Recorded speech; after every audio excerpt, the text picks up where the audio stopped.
Thank you. We have the Paratriathlon Academy joining us now. Larry McMahon, we should be good. The Triathlon Canada Operations Director. So great to have you here.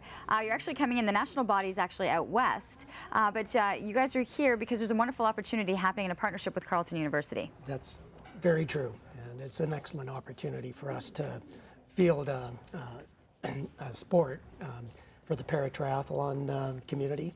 So we're really looking forward to getting this off the ground. This is actually a sport that will have the introduction in Rio. Is that right? That's right. So we're trying to kind of build up this team or have athletes ready for that Paralympic Games. That's exactly right.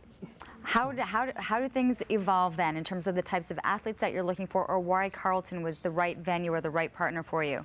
Well, Carleton has a program that they call the READ Initiative, and it's aimed specifically at making their environment accessible to students with disabilities. So it was just kind of a natural fit, you know, for both our organizations that are trying to introduce, you know, our sport, our education system to persons with disabilities.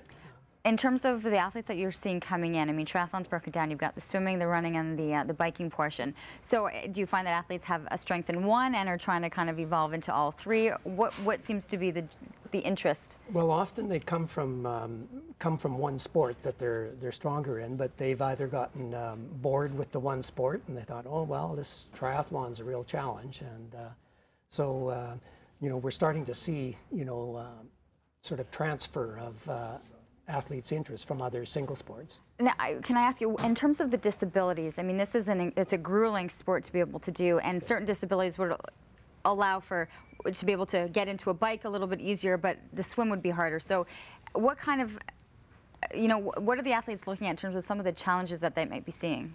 Well, there's 6 different classifications of disability in paratriathlon, and they range all the way from you know, paraplegic athletes to visually impaired, and a lot of variety of disabilities in between. So some of the equipment that some of them use has to be very, very adaptive, and it's the critical thing is the transition part. I was going to say, this makes the transition zones a lot more difficult and probably more interesting to watch in terms of some of the equipment needed for one sport and then changing the equipment into another one, rather than just kind of putting your helmet on and the bike and the shoes and running off.